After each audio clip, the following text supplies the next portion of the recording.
Okay. Hello, Assalamu alaikum everyone. I'm Maria from Elevate Valley School. First, I would like to introduce my school. Elevate Valley School is basically inspired from Finland's education system and IB curriculum. Our motto is that we firmly believe in the individuality of every child, and we believe that every child should be treated in a different manner according to its own strengths and weaknesses. So it's all about the brief introduction of our school. Now here comes to our live session, which is on behavioral development of children. And today we are going to discuss about psychosocial development and behavioral modification of children.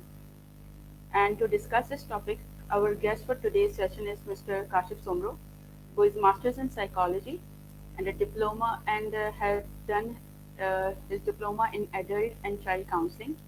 He is currently working as a psychologist at the Ministry of National Health, Pakistan. Mr. Kashif Somro has written several articles and books on psychological experiences and therapeutic approach. Welcome, Mr. Kashif. Thank you Maria. Maria, actually जैसे मैंने आपका introduction सुना, इसके अलावा भी मैं आपके school के थ्रू आउट गया हूँ, उसमें देखा है। और आपके स्कूल की जो बेहतरीन बात मुझे लगी पर्सनली, मैं वो बताना चाहूँगा सबसे पहले कि मैंने एक बात फील की है आपके स्कूल सिस्टम में और जो आपने इनिशिएटिव लिया है उसमें, कि आप लोग बच्चों को जैसे कहते हैं ना कि मछली पकड़ना सिखा रहे हैं, खाना नहीं। तो हमारे यहाँ तो पाकिस्तान में सब मोस्टली एजुकेशन सिस्टम यही है ना, how to eat fish. But important चीज क्या है कि बच्चे को क्या सिखाना है कि पकड़नी कैसे है, जैसे वो पूरी जिंदगी भूखा ना रहे। तो बिल्कुल सही। जैसे कि आज हमारा टॉपिक था साइको सोशल डेवलपमेंट। तो देखिए, हर चीज की जब तक हमें किसी भी चीज की अवेयरनेस नहीं होती तब तक हम उसको हासिल नहीं कर पाते, उसको अचीव नहीं कर पाते। ऐसा है, बिल्कुल मानने वाली चीज है ये। तो साइको सोशल डेवलपमेंट में ये आता है कि हमारे जो सोशल रिलेशंस हैं, जैसे हमारे पेरेंट्स, सिबलिंग, फ्रेंड, पीयर्स, जो भी हमारे सोशल रिलेशंस है, इनका हमारी पर्सनैलिटी पे क्या असर आ रहा होता है, इनकी वजह से हमारी पर्सनैलिटी कैसे शेप आ रही होती है।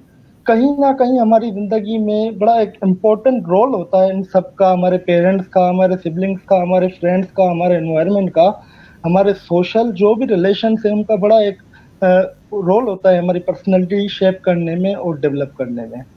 तो आज जो मैं आपको बताऊंगा वो एक बेसिक चीजें बताने जाऊंगा इसके बारे में, सोशल डेवलपमेंट के बारे में, कि सोशल हमारी साइकी कैसे बनाती है, हमारी पर्सनैलिटी कैसे बनाती है।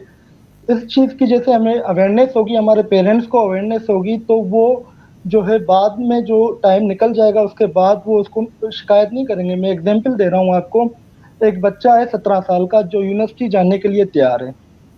अभी उसके पेरेंट्स जो हैं उनको पता है कि हमारे बच्चे में जो एबिलिटीज हैं, उनके पेरेंट्स को पता है, पर जिस बच्चे में एबिलिटीज हैं वो अपनी एबिलिटीज के बारे में डाउट होता है, उसको डाउट होता है कि मैं नहीं कर पाऊंगा।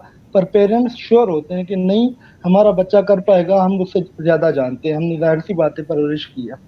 तो ऐसे पेरेंट्स मोस्टली साइकोलॉजिस्ट के पास जाते हैं या साइकेट्रिस्ट के पास जाते हैं, कंसल्ट करते हैं कि ये हमारे साथ ये इशू है कि हमारे बच्चे को अपनी एक्टिविटीज पे, अपनी जो एबिलिटीज हैं उस पर ही डाउट है।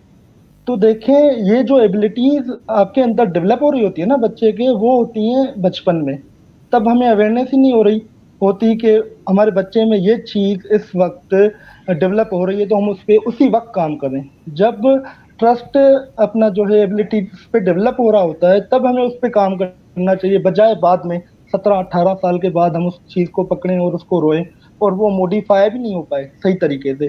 थोड़ा बहुत फर्क आ जाता है पर मुकम्मल मॉडिफिकेशन नहीं होती। तो एरिक एरिक्सन ने एक थ्योरी दी थी, साइको सोशल डेवलपमेंट थ्योरी।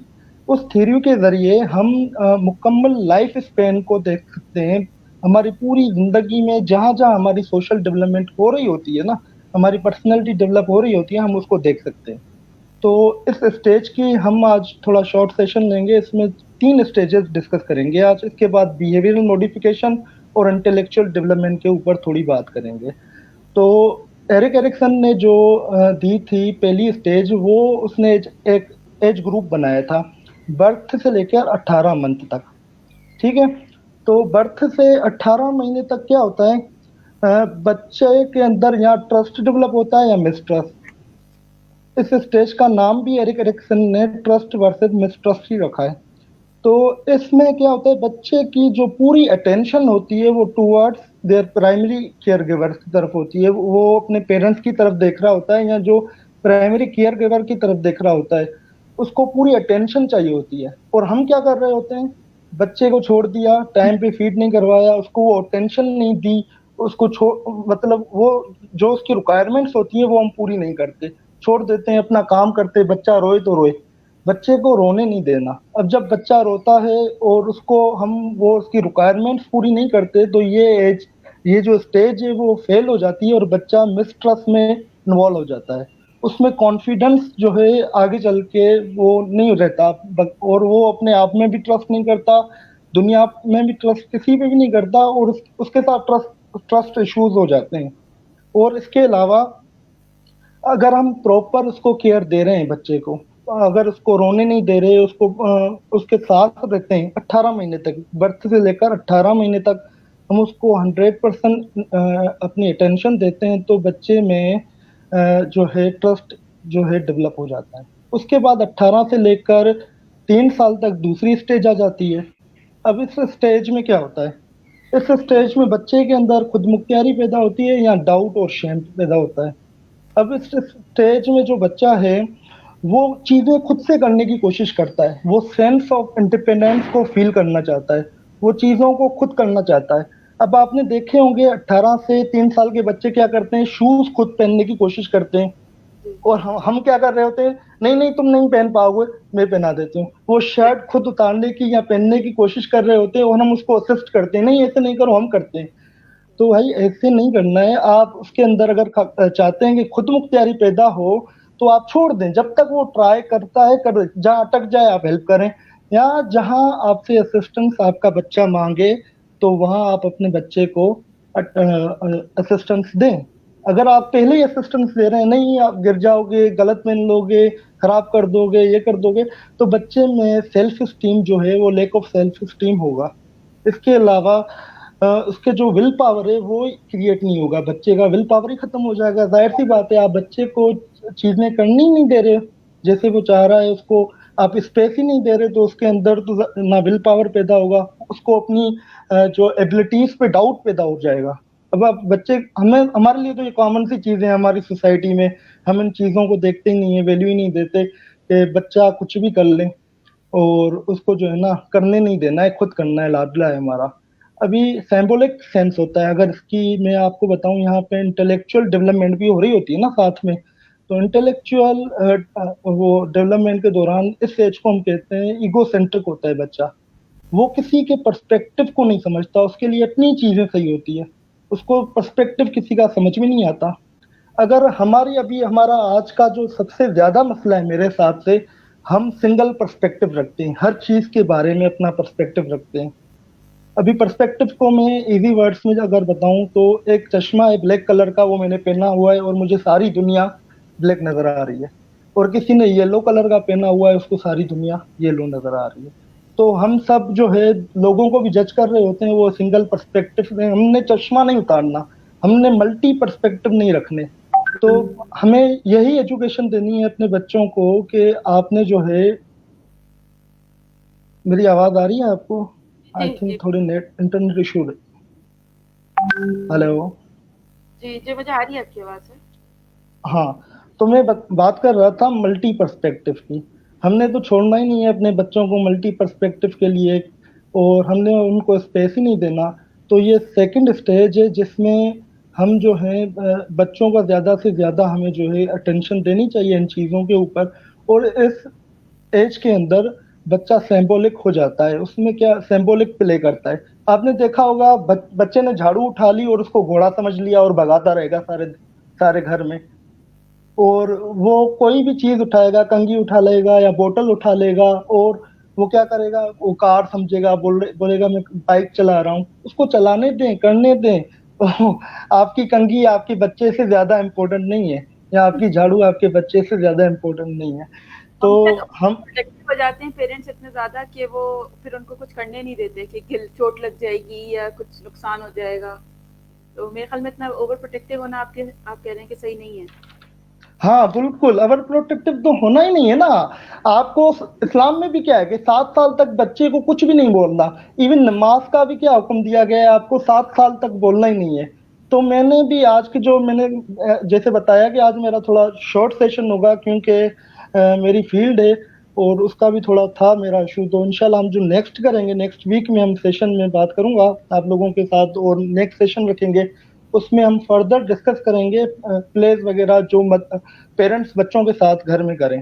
तो मैं अपनी थर्ड स्टेज की तरफ आता हूँ। तीसरी स्टेज जो 3 साल से लेकर 5 साल तक है। इस स्टेज में बच्चे के अंदर क्रिएटिविटी पैदा होगी या गिल्ट पैदा होगा। वो कैसे होगा? अब इसमें ये है कि इसमें बच्चे का जो पूरा फोकस होता है ना, वो पूरा फोकस होता है प्ले में, गेम खेलने में। 3 से 5 साल का बच्चे का पूरा फोकस आप देख लें ओवरऑल दुनिया में, वो उसका जो है ना खेलने में ही जो है पूरा फोकस होगा। अब इसके दौरान क्या होता है, हम बच्चों को खेलने ही नहीं देते। अब इसके अलावा दूसरा ये होता है कि इस एज के दौरान बच्चों के अंदर ना नॉलेज की प्यास बढ़ जाती है। वो खामखा पूछेंगे ये क्या है, पापा बताएंगे बोतल है। पापा ये क्यों है, छोड़ो यार सर खा गए हो। पापा ये लाइट क्यों जल रही है, छोड़ो यार ये क्यों कर दिया। हम तंग हो रहे होते हैं ना बच्चों के सवालों से, यार अजीब सवाल कर रहा है ये। भाई ये अजीब सवाल नहीं कर रहा, अगर ये सवाल कर रहा है आप अगर उसको सेटिस्फाई कर रहे हो, उसकी रिक्वायरमेंट्स पूरी कर रहे हो, तो बच्चे के अंदर डिसीजन मेकिंग जो है पावर आएगा डिसीजन लेने का इन फ्यूचर। अगर आप बच्चे के सवालात का जवाब दे रहे हो ना, तो उसको पर्पस ऑफ लाइफ पता चलेगा। अभी हमारे हमारे साथ इशू क्या है, 22-23 साल की उम्र में आके हम डिप्रेस हो जाते हैं, यार हम पैदा क्यों हुए थे, पर्पस ऑफ लाइफ मालूम ही नहीं होता। अभी कितना गैप आ गया, तकरीबन जो चीज मुझे 7 साल की उम्र में सीखनी थी, वो मैं 12 साल के बाद, 18 साल के बाद उस सवाल के ऊपर सोच रहा होता हूँ। मैंने ये यार मैं यहाँ कहाँ आ गया, मैं क्यों पैदा हो गया, वो डिप्रेशन में चला गया। चलो मैं तो इन चीजों के ऊपर जो है जो पेरेंट्स है उनका काम है बच्चों के सारे सवालों को जो है ना इंटरटेन करें। बच्चा कुछ भी पूछ ले आप उसको बता दें। वो जो भी, वो मुझे मालूम है कि अजीब सवाल करते हैं, बाबा ये स्प्रे क्यों लगाते हैं, बाबा खुशबू के लिए लगाते हैं, खुशबू क्यों होनी चाहिए। वो थोड़ा इरिटेट करते हैं बच्चे, पर आपको जो है उनको जो है ना सेटिस्फाई एंटरटेन करना चाहिए बच्चों को। इसके इसलिए ही बच्चे जो है आगे चल के उनके अंदर जो है वो सिक्योर फील करेंगे अपनी एबिलिटीज के अंदर, उनके अंदर डिसीजन मेकिंग पावर होगा, और सबसे जो इम्पोर्टेंट चीज है उनके अंदर लीडरशिप स्किल्स जो है ना पैदा होंगे। ठीक है। हाँ, तो एक और चीज मैं इसमें आगे इंटेलेक्चुअल डेवलपमेंट के हिसाब से मैं आपको बता देता हूँ। वो ये कि हम बच्चों के जो है ना कंसंट्रेशन पावर पे काम नहीं करते। हम बच्चों को कहते हैं कि 8 घंटे पढ़ो, 90% लेके आओ। ठीक है, 8 घंटे बच्चे को आपने मार के बिठा भी दिया, पढ़ा भी दिया, और वो 90% आई भी नहीं। और पड़ोस का बच्चा 2 घंटे पढ़ के 80% 90% लेके आ जाएगा, फिर आप वो तो 2 घंटे 2 घंटों में लेके आ गया। भाई आपने जो 8 घंटे इन्वेस्ट करवाए अपने बेटे से, क्या आपने चेक किया कि आपके बेटे ने जो 8 घंटे दिए वो फुल्ली कंसल्टेशन के साथ दिए? हमने कंसल्टेशन के ऊपर काम ही नहीं करना, हमें पता ही नहीं है कि कंसल्टेशन पावर कैसे इंप्रूव किया जाए बच्चे का। तो मैं आपके साथ शेयर कर देता हूँ कि हम बच्चे या बड़े, ये किसी भी स्टेज में आप कर सकते हैं। अगर मैं शर्ट पहन रहा हूँ ना, तो मैंने ये काउंट करने हैं बटन के, मैंने कितने बटन लगाए आज। अगर मैं अपने रूम से किचन तक जाता हूँ ना, तो मैं वहां पे अपने जो है स्टेप काउंट करता जाऊं कि मुझे कितने स्टेप लगे। अगर मैं घर की सीढ़ियां चढ़ता हुआ आ रहा हूँ, तो मुझे पता होना चाहिए, काउंट करता हुआ हूँ कि मैंने कितनी सीढ़ियां चढ़ी हैं। इससे क्या होगा, आपका फोकस इंक्रीज होगा, आपका कंसंट्रेशन पावर इंक्रीज होगा। सुन्नत में भी है, मैंने श्योर नहीं हूं मैं, फिर भी मैं शेयर कर देता हूँ कि वो कहते हैं कि आप जब खाना खाएं तो वो काउंट करें उसके निवाले, या आप कोई भी एक्टिविटी करें, आप सो रहे हैं, आप टाइम देखें, यार मैं 8:10 पे सोया था और सुबह को इतने बजे उठा था। आपको मालूम होगा आप कल कितने बजे सोए थे? किसी को नहीं मालूम होगा। फिर हम जब पढ़ने बैठते हैं या कोई एक्टिविटी करने बैठते हैं, हमें नहीं मालूम होता, हमारी कंसंट्रेशन ही नहीं बनती ना। फिर क्या करें, फिर चले जाते हैं यूट्यूब पे, साधुओं के पीछे, दोस्तों के पीछे और लगते हैं कि भाई हमें योगा सिखाओ, मेडिटेशन सिखाओ, हमें कंसंट्रेशन पावर। हाँ, मेडिटेशन भी अच्छी चीज है, आप करें, पर उसके लिए, मेडिटेशन करने के लिए भी आपको कंसंट्रेशन पावर की जरूरत है।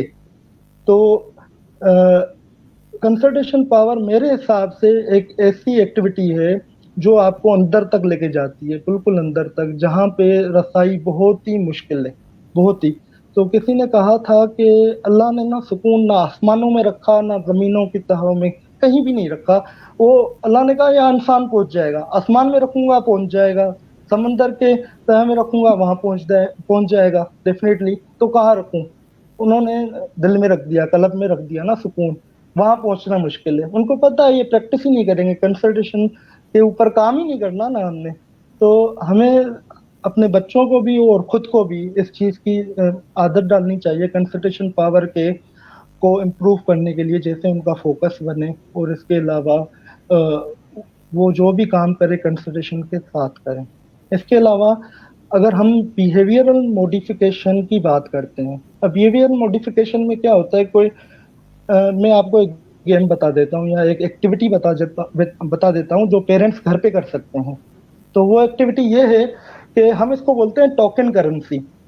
आपने कोई भी चिप्स आती हैं एक प्लास्टिक की येलो व्हाइट कलर के टोकन, जो होटल वगैरह पे भी आम से मिलते हैं, गेम्स में भी यूज होते हैं, चिप्स होती हैं इतनी। या आप कोई भी चीज बना लें, ऐसी कलरफुल चीज बना दें, और आप अपने बच्चे से होमवर्क करवाना चाह रहे हैं, आप रोज उसके पीछे लगे रहते हैं, सारा घर भागते रहते हैं कि होमवर्क कर लो, होमवर्क कर लो, होमवर्क कर लो। नहीं, मैं मोबाइल यूज करूंगा, नहीं पहले मैं ये करूंगा, पहले मैं वो करूंगा, पहले चॉकलेट ला दो, फिर आप ला देते हो, ठीक है। वो आप उस जो है ना हार मान जाते हो। हार ना माने, आप टोकन करेंसी का इस्तेमाल करें, ये अच्छी एक्टिविटी है। आप क्या करें, मैं एग्जांपल देता हूँ, मेरे पास 3 चिप्स हैं, ठीक है, एक व्हाइट, येलो, रेड। अब मैंने व्हाइट चिप्स पे स्कोर रखा 10, येलो पे 20 और रेड पे 30। अब मैं अपने बच्चे को कहूंगा, अगर आप होमवर्क करोगे तो मैं ये व्हाइट चिप्स दूंगा, आपको 10 स्कोर मिलेगा, ठीक है। अगर आप मेरी बात मानोगे, जो मैं कोई भी कहूँ, अगर वो ज्यादा मतलब मुश्किल बात है बच्चे के लिए, तो आप 30 स्कोर रख दें, अगर कोई नॉर्मल एवरेज है तो 20 रख दें, वरना 10। अब बच्चे को बताएं कि अगर आपने सैटरडे वाले दिन 200 स्कोर पूरा कर लिया तो मैं आपको, आप जो कहोगे ला दूंगा। बच्चे को चॉकलेट पसंद है, जिंगर पसंद है, मोबाइल पसंद है, आप उसको जो भी चीजें पसंद है आप वो उसको ला दें। हेलो, जी हेलो। हेलो, जी आवाज आ रही? जी जी। हाँ, तो बिहेवियर मॉडिफिकेशन में एक तो आप ये गेम एक्टिविटी घर में अप्लाई कर सकते हैं कि सिंपली आप उसको स्कोरिंग बता दें, 200 करोगे तो मैं आपको, अगर हाई स्कोर ले रहा है, अगर आप उसको बाईसाइकिल लेके दें या कुछ भी ऐसी चीज लेके दें, जैसे उसको एज अ रिवार्ड उसको थोड़ा फील तो हो ना कि हाँ मैंने कुछ किया है। इससे जो है गुड बिहेवियर इंक्रीज होता है। बजाय आप उसको मारें कूटें, उससे बेहतर है कि आप उनको इन एक्टिविटीज में लेके आए, जैसे बच्चे का जो बिहेवियर है वो ज्यादा पॉजिटिव वे में इंक्रीज हो। और ज्यादा स्क्रीन इस एज में जो भी इशू चल रहा है, करंट इशू चल रहा है, लॉकडाउन के अंदर भी जो ज्यादा इशू चल रहा था, बच्चों में स्क्रीन एडिक्शन बढ़ गई। स्क्रीन एडिक्शन हम कह सकते हैं, लैपटॉप, आईपैड, मोबाइल, ये सारी स्क्रीन हैं, ये एडिक्शन बढ़ गई। अब मुझे मेरा दोस्त से कह रहा है, यार मेरा जो बेटा है ना, वो, मैं बैठा रहता हूँ, बोलता हूँ सोता नहीं है, या तो मोबाइल दे दो फिर सोऊंगा, या ट्यूशन का टाइम होता है ट्यूशन नहीं जाता, मोबाइल दे दो, या होमवर्क के लिए मैं साथ बैठता हूँ ना, तो वो के डिमांड करता है कि मुझे मोबाइल दो। वो तकरीबन उसकी डिमांड बढ़ गई है मोबाइल के ऊपर। तो इसमें क्या करना चाहिए? मैंने कहा देखें, पेरेंट्स जो हैं रोल मॉडल हैं, ठीक है। आप बेड पे बैठे हुए हैं, आप भी मोबाइल चला रहे हैं, आपके बराबर में आपकी बीवी भी मोबाइल चला रही है, वो बच्चा ऐसे ही पड़ा है। अब वो देखेगा कि मुझसे ज्यादा जो इम्पोर्टेंट चीज है वो ये स्क्रीन है, मोबाइल है, तो वो भी उस इम्पोर्टेंट चीज के आगे ही भागेगा ना। जब आपका बच्चा आपके लिए अहमियत नहीं रखता मोबाइल के आगे, तो बच्चे के लिए भी सिमिलरली आप अहमियत नहीं रखते मोबाइल के आगे, वो ज्यादा प्रेफरेंस मोबाइल को ही देगा, बजाय अपने आपको, इसको आपको या अपनी माँ को वो बस बोलेगा मोबाइल दे मुझे। तो इसके अलावा जो हमने बात करनी थी अपना बिहेवियर मॉडिफिकेशन के ऊपर, तो बिहेवियर मॉडिफिकेशन में आप जो बच्चे से करवाना चाहते हैं ना, तो वो जरूरी नहीं कि बच्चा कर पाए, ठीक है ना। तो आप अपनी एक्सपेक्टेशंस जो है ना थोड़ी लो कर दें, बच्चे को थोड़ा आज़ाद कर दें, बच्चे को करने दें खुद से। आप चाहते हैं वो डॉक्टर बने और उसमें वो है ही नहीं चीज़ डॉक्टर बनने वाला, तो वो रट्टा ही नहीं मार सकता, मैं वो कह रहा हूँ। तो इसलिए आप बच्चे को छोड़ दें, आप बच्चे के जो है ना थोड़ा स्पेस दे दें। ओवरऑल आप पढ़ाई के अंदर भी आप स्पेस दें, उसको स्टडीज के अंदर भी स्पेस दें, आप उसके वैल्यूज पे काम करें, उससे बताएं कि इम्पोर्टेंट चीज क्या है, व्हाट इज इम्पोर्टेंट। मार्क्स लाना तो इम्पोर्टेंट नहीं है। अभी मेरी क्लास में मुझसे जो हाई मार्क्स थे आज, वो पता नहीं कहाँ है, मैं पता नहीं कहाँ हूँ। मतलब एक डिफरेंस है, परसेंटेज डजंट मैटर, वो आपका जो है ना, आपका बच्चा मेन जो चीज है, आप उसको इमोशनल मैच्योर होना चाहिए। ये जो बचपन में हम काम करते हैं, बच्चा पोएम सुनाओ, वो तोते की तरह सुनाएगा, देखो फलाने का बच्चा कैसे पोएम सुना दिया तोते की तरह। और आपका बेटा, भाई आपके बेटे में कुछ अलग और चीज होगी जो उसके बेटे में नहीं होगी या उसके बच्चे में नहीं होगी। कंपैरिजन छोड़ दें। आप देखें, आप अपने बच्चों की सलाहियत के ऊपर काम करें, उनको देखें, उनको टेस्ट करवाएं, किसी साइकोलॉजिस्ट के पास ही लेके जाएं। आपने जो ईवीएस ने काम किया है, साइको एजुकेशन को आप जो प्रमोट कर रहे हो, ये तो बड़े अप्रिशिएट कर रहा हूँ मैं आप लोगों को। आप लोग जो इस वक्त मॉरल्स पे काम कर रहे हो, वैल्यूज पे काम कर रहे हो, मैं समझ रहा हूँ कि 10 साल के बाद हमारे पास से आपके स्कूल से जो प्रोडक्ट निकलेंगे ना, वो rest of the country change ही होंगे। वैसा प्रोडक्ट हमें कहीं से नहीं मिलेगा। वो उनकी लेवल ही एक अलग होगी, वो मोरली हाई होंगे, वो इमोशनली मैच्योर होंगे, उनको पता, एथिक्स पता होंगे। वो उन लोगों में से नहीं होंगे जो मैं बाइक पे जाता हूँ और पीछे से खामखा हॉर्न लगा के आते हैं।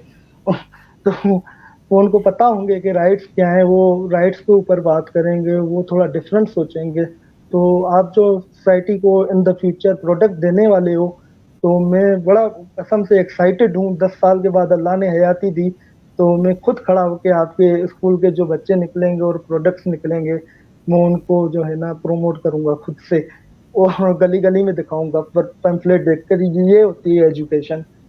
तो सिलेबस के अलावा भी जो चीजें माना रखती हैं इस वक्त, जिन चीजों की हमें जरूरत है और इस वक्त जिनको इस सोसाइटी में जरूरत है, हमें उन पे ही काम करना चाहिए। सर ये तो इसके क्वेश्चन अलावा जी जी पूछें। सर ये क्वेश्चन आया हमारे पास से किसी मदर की तरफ से कि since schools are off, nursery rhymes are available online, then how can we not give them mobile, how do we control that? क्योंकि आजकल स्कूल में भी मोस्टली राइम से ही सिखाते हैं। वो ये कह रही है कि अगर मोबाइल हम नहीं देंगे तो वो बच्चे, हम कैसे सिखाएंगे उनको कोई भी चीज़? अगर मोबाइल नहीं देंगे तो कैसे सिखाएंगे हम उनको? जैसे नर्सरी राइम्स होती हैं, पोएम्स वगैरह होती हैं, वो सब बच्चे मोबाइल हाँ, से सीख रहे होते हैं। हाँ तो मोबाइल दें ना। आपको मना, मैंने ये थोड़ी कहा कि आप बच्चे को मोबाइल से दूर ही कर दें। मैंने कहा खामा खा ना दें। वो बच्चे आजकल सीख गए हैं कि प्ले के स्टोर में जाकर और जो है ना गेम कैसे डाउनलोड करनी है। आप बच्चे को मोबाइल दे रहे हैं, आप बच्चे के साथ बैठे हैं, और जो मोबाइल में काम है ना, मजबूरी है बिल्कुल, वो अगर आप पोएम्स वगैरह हैं या कुछ भी एक्टिविटीज हैं, वो आप करने के लिए दे दें बच्चे को। बाकी ऐसे तो ना देना, आपने किचन में काम करना है, बच्चा तंग कर रहा है, मोबाइल पकड़ा दिया आपने और आप चली गए। और बच्चे ने मोबाइल ना, वो आपने बचपन देखा होगा ना अलादीन कार्टून, उसमें चिराग होता है, वो जो चिराग में से जिन निकलता है, और जिन को जो भी बोलते हैं वो जिन करता है। मोबाइल भी वही जिन है भाई। आप जो उसको लिखोगे, जो बोलोगे, वो ला देगा। आजकल के बच्चों को ये भी पता चल गया है कि ये माइक का बटन है, इसको क्लिक करूंगा, बारबी डॉल बोलूंगा, बारबी डॉल की तस्वीरें आ जाएंगी। ये ऐसा नहीं है, मेरा तो खुद का एक्सपीरियंस है, मैं ये चीजें सारी ऑब्जर्व कर रहा होता हूँ। तो आप बच्चों को मोबाइल दें, पर साथ बैठे, उनका जो काम है वो मुकम्मल हो जाए, जैसे पूरा हो जाए फिर ले लें आप मोबाइल। और उसके बाद अगर आप मोबाइल को कंट्रोल करना चाहते हैं ना, कि अभी तो बच्चा ने उठाना शुरू कर दिया, आप कंट्रोल कैसे करें? दूसरा सवाल ये आ सकता है कि कंट्रोल कैसे करें। तो आप वो रिप्लेस करें ना मोबाइल को किसी और चीज से, बच्चे का इंटरेस्ट डाइवर्ट करें। आपका बच्चा है, आप ज्यादा जानती होंगी, आप ज्यादा क्लोज हैं, कि देखें, आपने तो चलो दे दिया मोबाइल, अब तो वो हो गया, पर अब देखें कि मोबाइल से ज्यादा वो किस चीज को अहमियत दे सकता है। बाहर घूमने को दे सकता है ना बच्चा, चॉकलेट को भी दे सकता है, कोई खाने की चीज या कोई दूसरी खेलने की चीज, तो उसको रिप्लेस कर दें सिंपली। जो भी बच्चा अगर डिमांड कर रहा है ना, डिमांड पूरी कर दें मोबाइल को रिप्लेस करने के लिए। मतलब हमारे यहाँ पेरेंट्स जो है वो अपना टाइम हटाने के लिए जो है बच्चों को मोबाइल देते हैं, ऐसे नहीं करना चाहिए, बल्कि सुपरविजन के साथ उनको दें मोबाइल। हाँ, मोबाइल दें। अभी तो मोबाइल में रिसर्च चल रही है, उसके बाद अभी आप जो लेटेस्ट मोबाइल आ रहे हैं उसकी सेटिंग में जाके देखिए, पेरेंटल वो आ गया है, सर्विलेंस का ऑप्शन आ गया है कि पेरेंट अपने बच्चे को अगर मोबाइल दे रहा है तो वो ऑफिस बैठ के सर्विलेंस करे बच्चे। अभी बाहर की कंट्रीज में कुछ ऐसी कंट्रीज हैं जहाँ आईपैड देना मजबूरी हो गई है, क्योंकि उनका पूरा स्कूल सिस्टम विजुअल लर्निंग पे आ गया है। ठीक है, तो मजबूरी हो गई है, तो उन्होंने एक ऑप्शन कर इनिशिएट ले लिया है, ऑप्शन लगा लिया है कि भाई आप ऑफिस बैठ के कहीं भी बैठ के देख लें। क्या हम देखते हैं हिस्ट्री में बच्चे ने क्या किया? मोबाइल दे दिया, 2 घंटे के बाद मोबाइल लिया, फिर हम चेक नहीं करते कि बच्चे ने कहाँ कॉल की, क्या तस्वीरें निकाली, क्या सर्च किया, क्या क्या देख चुका है। तो इन चीज़ों का तो हमें खास ख्याल रखना चाहिए। बिल्कुल। सर एक और क्वेश्चन है, what about those kids who have been given extra attention to a child but its outcome अच्छा, एक मदर पूछ रही है कि बहुत ज़्यादा ओवर अटेंशन देने से भी बच्चे जो हैं वो बहुत ज़्यादा बदतमीज़ हो जाते हैं और एग्रेसिव हो जाते हैं। तो ठीक। उस पे पूछना चाह रही हैं वो कि उनका क्या करना चाहिए, मतलब आप कह रहे हैं ना कि अटेंशन देनी चाहिए, तो वही कह रही हैं हाँ, कि वो क्या कह रही है कि एक्स्ट्रा अटेंशन देने से क्या एग्रेशन वो होता है बच्चे के अंदर? जी, मतलब उनकी हर बात सुनी जाए या उनकी हर बात मान ली जाए तो वो मिसबिहेव करने लगते हैं और एग्रेसिव हो जाते हैं बहुत ज़्यादा। अच्छा, मैं स्क्रीन पे सवाल देख सकता हूँ उनका? मुझे आपका आवाज नहीं आ रहा। सर मैं आपको बता दूँ। हेलो। जी सर, वो पूछना चाह रही है कि बहुत ज़्यादा अटेंशन देना क्या सही है बच्चों को, या वो ये बदतमीजी की तरफ ले जाती है उनको? नहीं देखें, नहीं देखें कि इनका सवाल यही है ना, अगर मैं गलत नहीं हूँ, कि ज्यादा अटेंशन देने से बच्चा एग्रेसिव होता है या नहीं, ये पूछना चाह रही हैं, मिसबिहेव करता है या नहीं? जी बिल्कुल, बिल्कुल सही है। हाँ, देखिए, जब आप बच्चे को ज्यादा अटेंशन देती है ना, तो बच्चा आपसे बिल्कुल अटैच हो जाता है, वो आपकी सुनने लगता है, आप उसके रोल मॉडल होते हैं ना, और अटैच भी हो गया। फिर आप उसको जो सिखाएंगी, जाहिर सी बात है वो वही सीखेगा। अगर वो मिसबिहेव कर रहा है, वो वहां बाहर से सीख के आ रहा है, घर में नहीं सीख रहा। हाँ, अगर आपके घर में कोई मिसबिहेव कर रहा है, आप ही किसी के साथ मिसबिहेव कर रही हैं, और उसके बाद आपका बच्चा मिसबिहेव कर रहा है, तो इट मीन ये आपकी गलती है। ठीक है, ज्यादा अटेंशन देने से बच्चा मिसबिहेव नहीं करता। ज्यादा अटेंशन दे दी आपने, आप उसके रोल मॉडल बन गए। अभी आपने अपने हस्बैंड के साथ या मदर के साथ या किसी घर के दूसरे फर्द या किसी दोस्त के साथ मिसबिहेव किया और बच्चे ने वो लर्न किया बिहेवियर।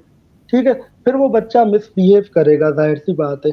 तो अगर आपने मिसबिहेव नहीं किया घर पे, अगर वो बच्चा बाहर से सीख के आया है, स्कूल से सीख के आया है ये चीज, तो आप बच्चे को बैठ के समझा सकते हैं। ठीक है, सही। अच्छा सर, एक बात मैं और पूछना चाहती थी कि हमारे यहाँ लड़कियों की और लड़कों के अपब्रिंगिंग में थोड़ा सा डिफरेंस रखा जाता है, तो उस पे आप, मतलब बचपन में तो मेरे ख्याल से दोनों की माइंड एक ही तरह का होता है, जी जी। और पे अटेंशन दोनों को मेरे ख्याल में उतनी चाहिए होती है जितनी एक बच्चे लड़के को चाहिए या जितनी एक लड़की को चाहिए। जी। उस पे आप कहना चाहेंगे? हाँ, देखें, ये तो एक थोड़ा अलग टॉपिक हो गया, ये हमारी सोसाइटी का शुरू से मसला रहा है। ठीक है, अभी जो है ना, सबको पहले बेटा चाहिए होता है, उसके बाद बेटी चाहिए होती है, या बेटी चाहिए ही नहीं होती मोस्ट ऑफ द केसेस में। ये हमारी सोसाइटी का मसला है, ये हमारे जो वैल्यूज हैं बन चुके हैं सोसाइटी में, जो जड़ें पकड़ लिए इस चीज ने ना, जो इसमें तहरीकें भी चली हैं, फेमिनिज्म भी ज्यादा इस वजह से राइज हुआ है, औरतों ने हक लेना शुरू किए हैं, जाहिर सी बात है उनको हक देने भी चाहिए जो हम वायोलेट कर रहे हैं। ठीक है, तो देखें, हमें बीइंग अ पेरेंट, बेटी और बेटे को एक जितनी ही जो है ना प्रेफरेंस देनी चाहिए। अभी अगर आप क्या समझते हैं कि आपकी बेटी सीएसएस नहीं कर सकती या आपकी बेटी पायलट नहीं बन सकती? ऐसा कौन सा काम है जो आपका बेटा कर सकता है, आपकी बेटी नहीं कर सकती? जी ये सोसाइटी का मसला है कि हमारे जो है ना, ये चीज हमारे सोसाइटी के रूट्स में चली गई है कि हमें बेटी चाहिए ही नहीं। और जब जब भी वो कोई मेरे ख्याल में कोई इनको जो है ना इज्जत का मसला बनाया हुआ होता है कि बेटी पैदा हुई, ज्यादा जो है ना वो ख्याल करना पड़ेगा, ज्यादा नजर रखनी पड़ेगी, कहीं गलत रास्ते पे ना चले जाए। आपके बेटे गलत रास्ते पे नहीं जाते, आपके गलत बेटे गलत एक्टिविटीज में नहीं फंसते, बस बेटियां ही फंसती हैं। आपके बेटे कुछ भी करके आ जाए, वो हमने सीख लिया है ना कि बेटे को पर्दा देना है और बेटी को पर्दा नहीं देना। अभी फेमिन मेरा जो पॉइंट ऑफ व्यू है, मैं थोड़ा फेमिनिस्ट टाइप का बंदा हूँ, तो इस हिसाब से मैं तो जो है ना औरतों के हकूक की बात करता हूँ। मैं कहता हूँ कि चलो ठीक है, अब लोग समझते हैं कि ये काशिफ जो है ना फेमिनिस्ट है, और काशिफ चाहता है कि औरत जो है ना मर्द की तमीज भूल जाए। मैं कभी भी नहीं ये चाहता कि औरत मर्द की तमीज भूल जाए। मैं ये भी नहीं चाहता कि मर्द औरत की तमीज भूल जाए। और हम क्या कर रहे होते? क्या मर्द ने औरत की तमीज नहीं भूली? क्या मर्द नहीं भूला? आज का मर्द औरत की तमीज नहीं भूला?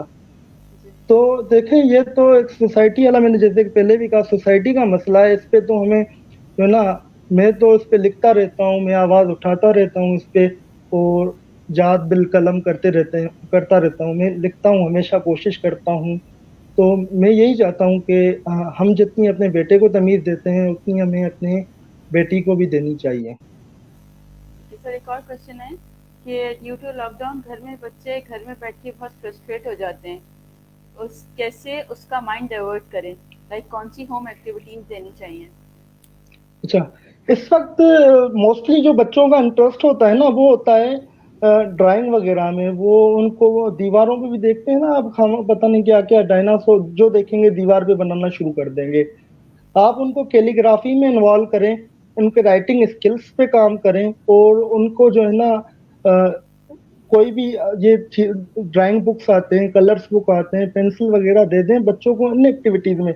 अब बच्चे, ये जो मेन चीज है ना, क्रिएटिविटी जो है वो ड्राइंग ही है। आप बच्चे को ज्यादा से ज्यादा कोशिश करें, उसकी कैलीग्राफी पे काम करें, उसकी राइटिंग स्किल्स के ऊपर काम करें, और इसके अलावा बच्चे को ड्राइंग करना दें। ड्राइंग के लिए वो जो भी चीजें रिक्वायर्ड हैं वो ला दें, और बच्चे को दे दें, वो करता रहे। और उसको जो है ना थोड़ी उसकी तारीफ भी कर दें, थोड़ा उसका सेंस बन जाए ना, जाहिर सी बात है। सर, बिलीव्स और वैल्यूज किसी भी फैमिली की या किसी पेरेंट्स की बच्चे की बिहेवियर पे कितना इफेक्ट करते हैं? देखें, बिलीव और वैल्यूज ना, मैंने जैसे आपको बताया, ये हमारे बच्चे का पर्सपेक्टिव बना देती हैं। अगर मेरे फादर ने ब्लैक चश्मा पहना हुआ है ना, वो उसके बिलीव जो है ना, वैल्यूज जो है, वो मुझे भी पहना देगा। फिर मैं भी उसी काला चश्मा पहन के सोसाइटी को देख रहा होऊंगा, जैसे मेरा अब्बा देखता था या मेरी अम्मा देखती हुई आई है। अभी ये तो नहीं है ना, आपका दौर कुछ अलग था, हमारा दौर कुछ अलग है। आपका चलो ठीक है, पर्सपेक्टिव में एक्सेप्ट करता हूँ, सही है, गलत नहीं है। पर आज के दौर के हिसाब से बच्चे, मैं तो यही कहूंगा कि बच्चे को छोड़ दें, वो मल्टी पर्सपेक्टिव बनाए, वो बहुत चश्मे रखे। अगर ये है कि देखें, हमारे इंटीरियर में आ जाएं, अगर आप सिंध में इंटीरियर में आ जाएं आप, यहाँ पे कोई लड़की कार चलाएगी, सिगरेट पिएगी या जीन्स पहनकर घूमेगी, तो आधा शहर देखेगा कौन जा रही है। ठीक है, अगर यही लड़की इटली में, यूरोपियन किसी भी कंट्री में घूमेगी, सिगरेट पिएगी, जीन्स पहनेगी और घूमे, कोई नहीं देखेगा। हम क्यों देख रहे हैं उसको? हमारे लिए नॉर्मल नहीं है ना, नॉर्म्स से बाहर है ये चीज। जी। अगर कोई ऐसे बच्चे होंगे, आपने देखे होंगे, जिनके लिए ये चीज नॉर्मल होगी, वो नहीं देखेंगे। अब वो आप वहां से समझ जाएं कि ये बच्चा या इसके पेरेंट्स जो हैं, वो जो है ना मल्टी पर्सपेक्टिव रखने वाले लोग हैं। आप जो है ना अभी कोई यहाँ से देखेंगे बाहर के लोग, वो कोई मर्द औरत की ड्रेस पहनकर डांस करता है, ठीक है। फिर पाकिस्तानी कोई बैठा होगा, या हमारी मेरे मेरी मतलब अपने सर्कल की बात कर लूं, कोई बंदा होगा, वो कहेगा यार कितना गलत है ये, मर्द होके लड़कियों के कपड़े पहन के कैसे नाच रहा है। भाई आर्टिस्ट है, वो नाच सकता है। वो उसकी सराउंडिंग तो देखो, वो लोग कैसे अप्रिशिएट कर रहे हैं उसे, वहां पे एक्सेप्टेबल है। आप उस चीज को उनके पर्सपेक्टिव के हिसाब से देखो, और आप भी अप्रिशिएट करो। अगर आप अप्रिशिएट नहीं कर सकते तो एटलीस्ट जज ना करो, कमेंट ना करो, आप उसको कुछ बुरा ना कहो। सही। तो सर, मतलब सारा जो बिहेवियर अगर आपको चेंज करना है अपने उसका बच्चों का, तो फिर आपको पेरेंट्स को सबसे पहले एजुकेट होना पड़ेगा। जाहिर सी बात है, पेरेंट्स जो हैं रोल मॉडल होते हैं, टीचर्स जो होते हैं, पेरेंट्स के बाद टीचर। अब जो है ना, पेरेंट्स को पहले तो अपना जो है बिहेवियर बिल्कुल वैसा करना चाहिए जैसा वो अपना बच्चे के साथ चाहते हैं। उसके बाद वो स्कूल की सिलेक्शन देख कर करें। वो ऐसे ना कि कोई ऐसा सिलेबस है, बैग भरना है और उसको भेजना है, वो रट्टा लगाना है। अभी देखे ना क्रिएटिविटी कैसे मर जाती है। बच्चे को आज हमने स्कूल में करवाया कि ऐसे लिखें काव पे, ठीक है। अभी वो स्ट्रक्चर दे देते हैं, फार्मूला दे देते हैं कि काव पे कैसे लिखना है। उसके दो सींग है, चार पाँव है, एक पूंछ है, इतनी मोटी है, ऐसा कलर है। हम यही बताते हैं ना, फार्मूला दे देते हैं बच्चे को। तो देखिए, हमें बजाय इसके बच्चे को कहना चाहिए दकाओ पे जो तुम्हारे दिमाग में आ रहा है ना, जो जहन में आ रहा है वो लिख दो। फिर आप वो बच्चे की क्रिएटिविटी चेक करो कि बच्चा लिख क्या आ रहा है। आपको बहुत डिफरेंट, हर बच्चे की अलग अलग व्यूज मिलेंगे। तो अगर आप फार्मूला दे देते हो, सारे बच्चे एक जैसा स्ट्रक्चर लिख कर आ जाएंगे। सारे बच्चों की कापियों में एक ही कहानी होगी, चार पैर, एक पूंछ और दो सींगे, ठीक है ना। अगर आप छोड़ देंगे, आप बोलेंगे आपके जहन में जो आ रहा है, आपको मैं श्योरिटी के साथ कहता हूँ कि पता नहीं क्या क्या पढ़ने को मिलेगा। आपको नजर आएगा कि बच्चों के अंदर कितनी क्रिएटिविटी भरी पड़ी है। हमने क्या करना है, उनका पोटेंशियल हम खुद कम कर रहे होते हैं, उनको फार्मूला देके उनको जो है ना लिमिटेशन में लेके आते हैं बच्चों को। तो ये चीजें, इन चीजों से हमें अवॉइड करना चाहिए, इसे स्कूल से भी अवॉइड करना चाहिए, मैं तो यही कहूंगा। अच्छा मारिया, मुझे इजाजत दें। और इसके अलावा जो है हम एक नेक्स्ट सेशन रखेंगे जिसमें हम बच्चों की एक्टिविटीज के ऊपर बात करेंगे। जो पेरेंट्स इस वक्त घर पे अपने बच्चों के साथ एक्टिविटीज कर सकते हैं, करवा सकते हैं, जैसे बच्चे फ्रस्ट्रेट ना हो, जैसे सवाल आया था, या जो बच्चे एग्रेसिव हैं उनके लिए भी कुछ एक्टिविटीज मैं आप लोगों के साथ शेयर करूंगा। और इसके अलावा जो बच्चे मिसबिहेव कर रहे हैं उनके साथ भी, उनके लिए भी मैं आप लोगों को जो है ना एक्टिविटीज आपके साथ शेयर करूंगा अपने नेक्स्ट सेशन में। ठीक है, thank you so much sir. Thank you so much thank for you your very time. Much. Thank you.